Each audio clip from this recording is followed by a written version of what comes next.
اعوذ باللہ من الشیطان الرجیم بسم اللہ الرحمن الرحیم۔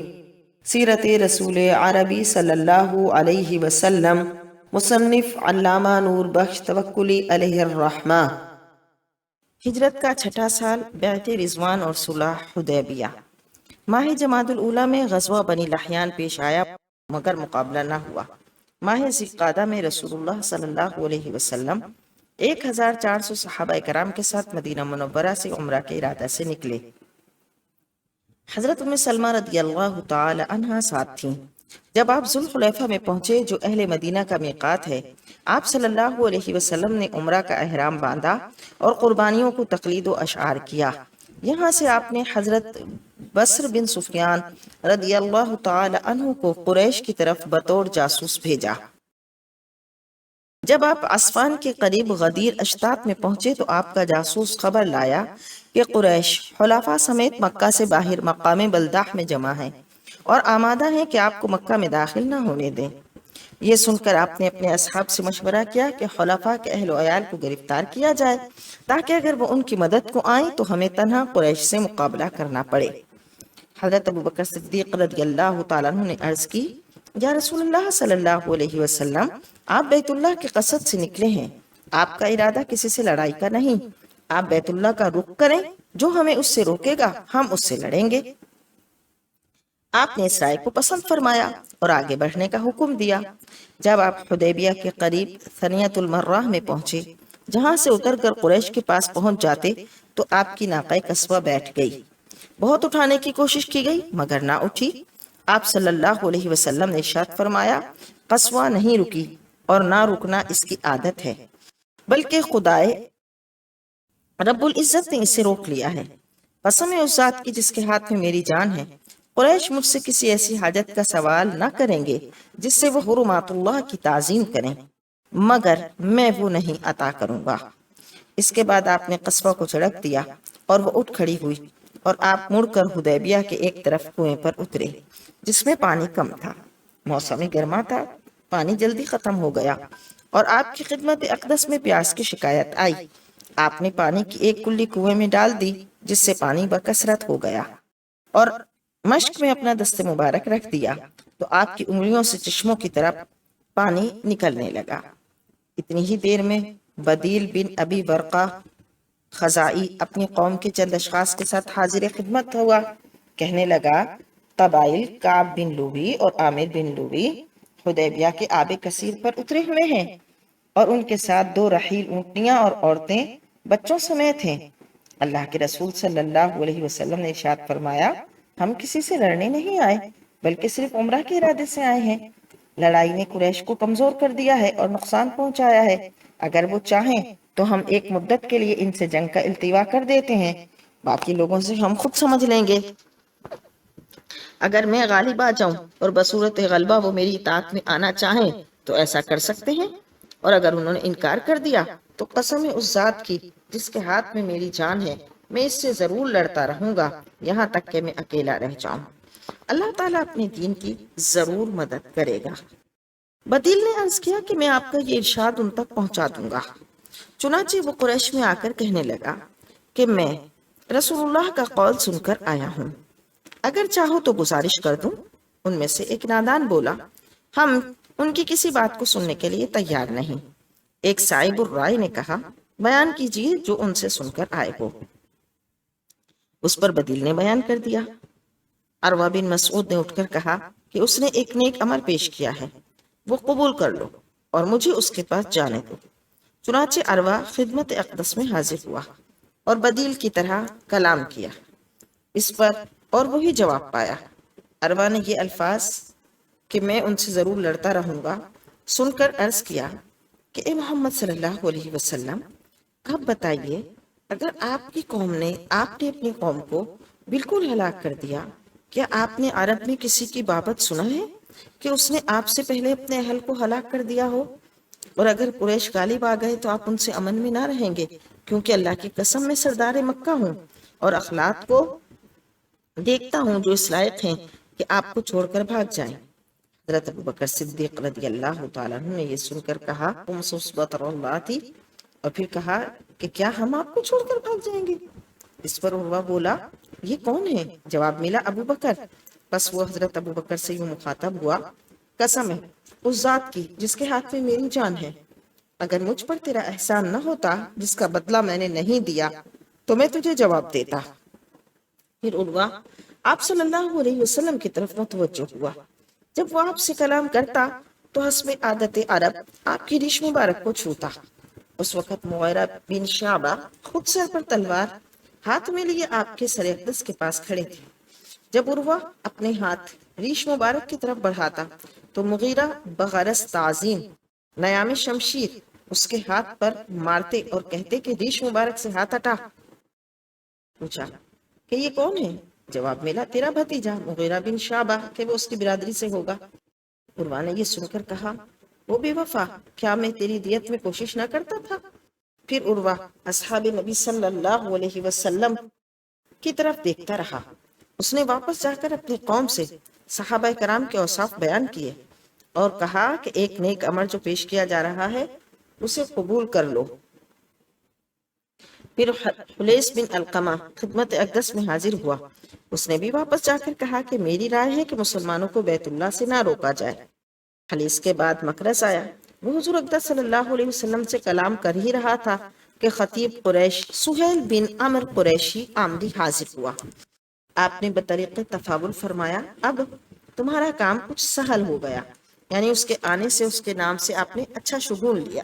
گفتگو صلح کے بعد قرار پایا کہ 10 سال تک لڑائی بند رہے۔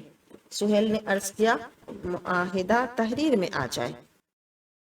اللہ کے نبی صلی اللہ علیہ وسلم نے حضرت علی رضی اللہ تعالی عنہ کو بطور کاتب طلب فرمایا۔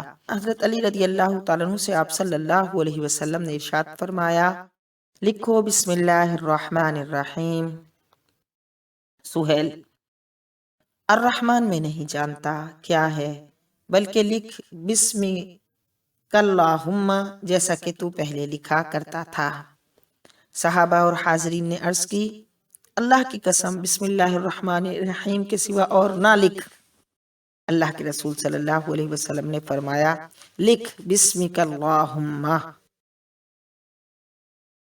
ھذا ما قضى علیہ محمد رسول اللہ صلی اللہ علیہ وسلم۔ سہیل کتابت کے بعد اللہ کی قسم اگر ہم جانتے کہ تم اللہ کے رسول ہو تو تمہیں پھر بیت اللہ سے منع نہ کرتے اور نہ تم سے لڑائی کرتے۔ اس نے کہا حضرت علی کو کہ لکھو محمد بن عبداللہ اور لفظ رسول اللہ کو مٹا دو۔ رسول اللہ صلی اللہ علیہ وسلم نے ارشاد فرمایا اللہ کی قسم میں بے شک اللہ کا رسول ہوں، اگر تم میری تکذیب کر رہے ہو تو اس سے میری رسالت میں فرق نہیں آتا۔ اور حضرت علی سے فرمایا اسے مٹا دو۔ حضرت علی نے فرمایا میں نہیں مٹاؤں گا۔ اللہ کے رسول صلی اللہ علیہ وسلم نے ارشاد فرمایا مجھے اس لفظ کی جگہ بتاؤ۔ حضرت علی بتا دیتے ہیں اور حضور اقدس صلی اللہ علیہ وسلم اس جگہ کو مٹا کر محمد بن عبداللہ لکھواتے ہیں۔ آگے لکھو کہ شرط یہ ہے کہ قریش ہمارے واسطے بیت اللہ کا راستہ چھوڑ دیں گے اور ہم اس کا طواف کریں گے۔ سہیل کہتا ہے اللہ کی قسم ہم نہیں چھوڑیں گے۔ عرب یہ کہیں گے کہ دباؤ ڈال کر ہمیں اس پر راضی کیا گیا ہے۔ ہاں آئندہ سال ایسا ہو جائے گا۔ چنانچہ ایسے ہی لکھا گیا۔ دیگر شرائط یہ ہیں کہ ہم میں سے جو کوئی آپ کے پاس آئے خواہ وہ آپ کے دین پر ہی کیوں نہ ہو آپ اسے ہماری طرف واپس کر دیں گے۔ صحابہ اور حاضرین متعجب ہو کر سبحان اللہ، جو مسلمان ہو کر آئے وہ مشرکین کی طرف کس طرح واپس کیا جائے گا؟ اسی اثنا میں سہیل کا اپنا بیٹا ابو جندل زنجیر اس کے پاؤں میں تھی اور وہ قید خانے سے نکل کر یہاں آ گیا اور مسلمانوں کو حوالے خود کو کر دیتا ہے۔ سہیل اے محمد صلی اللہ علیہ وسلم میں پہلے ہی اس پر آپ سے محاکمہ کرتا ہوں کہ آپ اسے میرے حوالے کر دیں۔ اللہ کے رسول صلی اللہ علیہ وسلم نے ارشاد فرمایا ابھی تو ہم نے صلح نامہ کی کتابت مکمل بھی نہیں کی۔ سہیل اللہ کی قسم تب بھی میں آپ سے پھر کسی بات پر مصالحت نہیں کروں گا۔ اللہ کے رسول صلی اللہ علیہ وسلم نے ارشاد فرمایا اسے میرے پاس رہنے دو۔ سہیل میں آپ کو اس کی اجازت نہیں دیتا۔ اللہ کے رسول صلی اللہ علیہ وسلم نے ارشاد فرمایا اجازت دے دو۔ سہیل نے کہا میں ایسا نہیں کروں گا۔ آپ نے فرمایا ہم نے تیرے واسطے اجازت دے دی۔ ابو جندل پکار کر کہتا ہے اے مسلمانوں کے گروہ میں مسلمان ہو کر مشرکین کے حوالے کیا جا رہا ہوں، کیا تم میری تکلیف نہیں دیکھتے ہو؟ اللہ کے رسول صلی اللہ علیہ وسلم نے ارشاد فرمایا، ابو جندل صبر کر، ثواب کی امید رکھ، ہم عہد نہیں توڑتے، اللہ تیرے واسطے خلاصی کی کوئی سبیل پیدا کر دے گا۔ یہ سن کر حضرت عمر فاروق رضی اللہ تعالیٰ عنہ اب اٹھ کر ابو جندل کے ساتھ ہو لیے اور کہہ رہے تھے، وہ تو مشرکین ہیں، کسی مشرک کو قتل کرنا ایسا ہے جیسے کسی کتے کو قتل کر ڈالا۔ ابن سعد اور بہقی نے لکھا ہے کہ اللہ کے رسول صلی اللہ علیہ وسلم جب حدیبیہ میں پہنچے تو آپ نے قریش کو اپنے ارادے سے مطلع کرنے کے لیے حضرت فراش بن امیہ خزائی کو اپنے اونٹ پر سوار کر کے ان کی طرف بھیجا۔ اکرمہ بن ابو جہل نے اس اونٹ کی کونچیں کاٹ دیں اور فراش کو قتل کرنے لگے، مگر حابیش اور احلاف نے روک دیا۔ فراش نے خدمت اقدس میں واپس آ کر یہ ماجرا سنایا۔ حضرت علی نے حضرت عثمان کو ایک خط دے کر اشراف قریش کی طرف بھیجا اور فرمایا کہ مکہ میں کمزور مسلمانوں کو ان قریب فتح کی بشارت دے دینا۔ حضرت عثمان رضی اللہ تعالیٰ عنہ نے قریش کو مقام بلدہ میں دیکھا کہ مسلمانوں کو مکہ سے روکنے پر متفق ہیں۔ ابان میں سعید اموی جو اب تک ایمان نہیں لائے تھے، حضرت عثمان رضی اللہ تعالیٰ عنہ کو پناہ دی اور اپنے ساتھ گھوڑے پر سوار کر کے مکہ میں لے آئے۔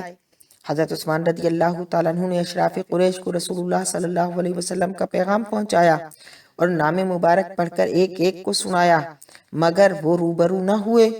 جب صلح نامہ مکمل ہو گیا، وہ اس کے نفاذ کے منتظر تھے تو فریقین کے ایک شخص نے دوسرے فریق کے ایک شخص پر پتھر یا تیر مارا، اس سے لڑائی چھڑ گئی۔ اس لیے فریقین نے فریق مخالف کے آدمیوں کو بطور یرغمال اپنے پاس روک لیا۔ چنانچہ رسول اللہ صلی اللہ علیہ وسلم نے سہیل بن عمرو کو اور مشرکین نے حضرت عثمان رضی اللہ تعالیٰ عنہ کو مع 10 ساتھیوں کے زیر حراست رکھا۔ اسی اثنا میں کسی نے یہ غلط خبر اڑا دی کہ حضرت عثمان رضی اللہ تعالیٰ عنہ مکے میں قتل کر دیے گئے ہیں۔ اس لیے رسول اللہ صلی اللہ علیہ وسلم نے ببول کے درخت کے نیچے مسلمانوں سے موت پر بیعت لی، جس کا ذکر کتاب اللہ میں ہے اور اس کو بیعت الرضوان کہتے ہیں۔ حضرت عثمان رضی اللہ تعالیٰ عنہ چونکہ مکہ میں تھے، اس لیے آپ صلی اللہ علیہ وسلم نے اپنا دایاں ہاتھ بائیں ہاتھ پر رکھ کر ان کو بیعت کی شرط میں شامل کیا۔ جب قریش کو اس بیعت کی خبر پہنچی تو ڈر گئے اور معذرت کر کے صلح کر لی اور طرفین کے اصحاب چھوڑ دیے گئے۔ جب صلح سے فارغ ہوئے تو رسول اللہ صلی اللہ علیہ وسلم نے اپنے اصحاب سے فرمایا کہ اٹھو، قربانیاں دو اور سر منڈاؤ۔ آپ نے 3 بار ایسا ہی فرمایا مگر کوئی نہ اٹھا۔ آپ نے حضرت ام سلمہ سے اس کا تذکرہ کیا تو ان کی تدبیر سے یہ مشکل حل ہو گئی۔ جب آپ صلی اللہ علیہ وسلم حدیبیہ سے مدینے میں واپس تشریف لائے تو ابو جندل کی طرح ابو بصیر ثقفی بھی مکہ سے بھاگ کر آپ کی خدمت اقدس میں حاضر ہوئے۔ قریش نے 2 شخص اس کے تعاقب میں بھیجے۔ آپ صلی اللہ علیہ وسلم نے ان کو قریش کے حوالے کر دیا۔ جب وہ ذوالحلیفہ میں پہنچے تو ابو بصیر نے ان میں سے ایک سے دیکھنے کے بہانے تلوار لی اور اس کا کام تمام کر دیا۔ دوسرا بھاگ کر خدمت میں اقدس میں آیا۔ ابو بصیر بھی اس کے پیچھے آ پہنچا اور آپ صلی اللہ علیہ وسلم سے عرض کیا کہ آپ کا وعدہ پورا ہو چکا؟ آپ نے فرمایا پورا نہیں ہوا، تو جہاں چاہتا ہے چلا جا۔ اس لیے ابو بصیر ساحل بحر پر چلا گیا۔ ابو جندل بھی بھاگ کر زمرہ کے قریب اس سے آ ملا اور رفتہ رفتہ ایک جماعت ان کے ساتھ ہو گئی۔ ابو جندل نے قریش کا راستہ روک لیا۔ قریش تنگ آ کر حضور رحمت عالم صلی اللہ علیہ وسلم سے رحم کے طالب ہوئے اور واپسی کی شرط بھی ختم کر دی۔ بس آپ صلی اللہ علیہ وسلم نے ابو بصیر اور ابو جندل کے نام ایک نامہ بھیجا، خط بھیجا۔ ابو بصر اس وقت قریب الموت تھا۔ وہ نامہ مبارکہ اس کے ہاتھ میں تھا کہ انتقال کر گیا اور ابو جندل ساتھیوں سمیت مدینہ اقدس میں حاضر ہو گئے اور مدینے میں رہے یہاں تک کہ حضرت عمر فاروق رضی اللہ تعالیٰ عنہ کے عہد میں ملک شام میں شہید ہوئے۔ آپ دیکھ رہے ہیں PATF Islamic info YouTube channel. مزید اسلامک ویڈیوز کے لیے ہمارا چینل سبسکرائب کریں۔